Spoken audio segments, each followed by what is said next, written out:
Hi guys, Lindsay here with Storybook Family Farm. So today I want to show you guys something in the garden because I think that a lot of people, at least in my area of Ohio, are going to be struggling with this for quite a few weeks actually, because as far as the forecast is that I can see, it's calling for pretty much nothing but rain on and off for the next like 2 weeks or so. So right now is actually like our prime time for planting stuff, except for like for me, everything is so beyond waterlogged that I can't do anything. Like I have tomato plants and pepper plants that according to like the temperatures and stuff, it is perfectly safe to put it in the garden to plug it in. However, this is what I'm dealing with. That puddle right there is one of several puddles.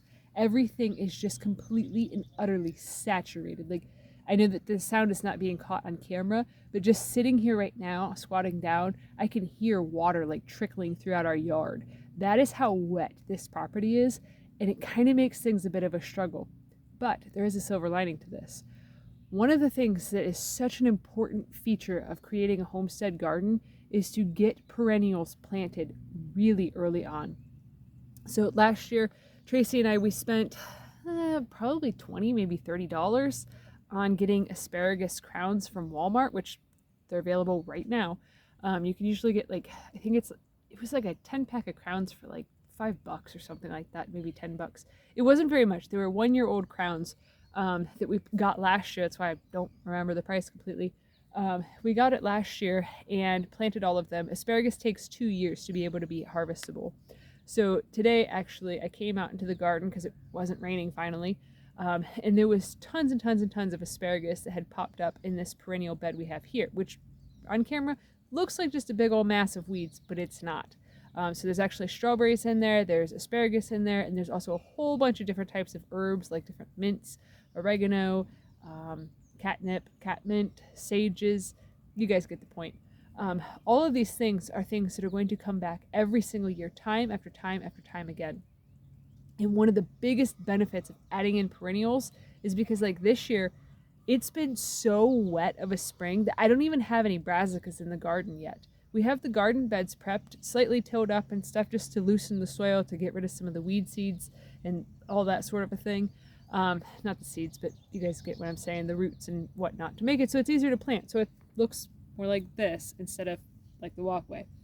But one of the biggest important things of planting perennials is if you have a flop of a year, like how it is right now, of we can't put anything in the ground. So everything is going to be delayed for us because we're going to end up being several weeks behind on getting even the cold weather stuff into the garden because of how wet it's been. The thing with perennials is they don't care. They're going to keep coming back up again and again and again and again, producing tons and tons of high quality food for you. And as time goes on, you're going to get more and more and more of it. Like right here, this is a strawberry plant that we had planted in the spring of last year when we bought this property, and it is absolutely loaded. We planted, I think it was like 4 strawberry plants over in this vicinity over in here, and clear about 10 feet down that way there is runners from these couple strawberry plants, and they're everywhere. It's created almost like a living mulch, which does really well for the asparagus, which there's no way you guys will see it. Plus, I just harvested some because that's what's for dinner. So pretty excited there.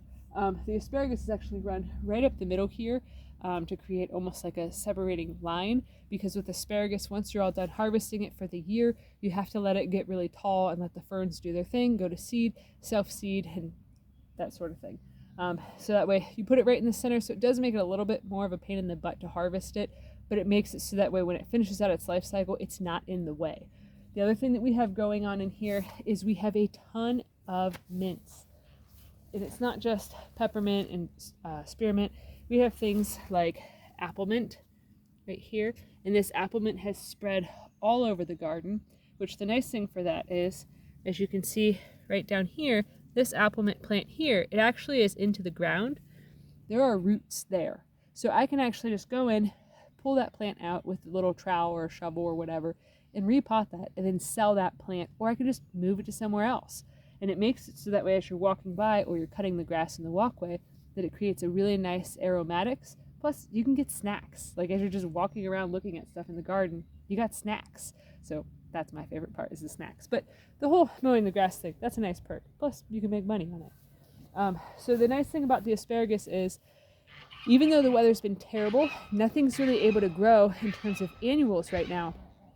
I actually got enough asparagus to be harvested out of, it was about a 20-foot row right here. And you know, it's a very young asparagus patch, so it wasn't all super duper productive yet. And it's also the first harvest of the season, so it'll get better as time goes on, especially as the years go on. I actually got a handful like that big around that Tracy's actually cooking right now for dinner.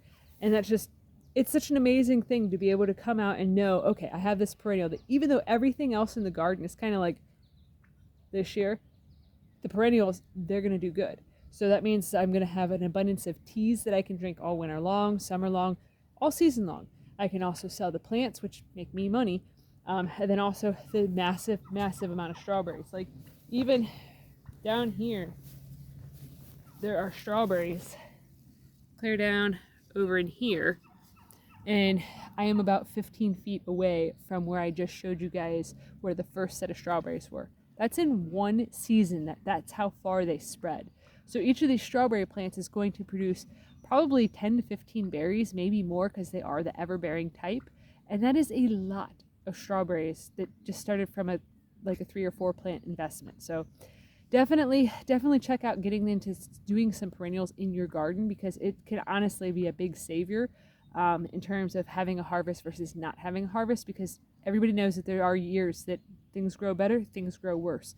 When it's a year that things grow better, definitely try to capitalize on that and preserve as much as you can, because you don't know what the following year is going to bring. So that's it for me today. I hope you guys enjoyed this. If you did, give this video a thumbs up, share it with your friends on social media, and if you haven't already, please subscribe to help us grow. We'd greatly appreciate it. All right, thanks for watching. Have a good one, guys.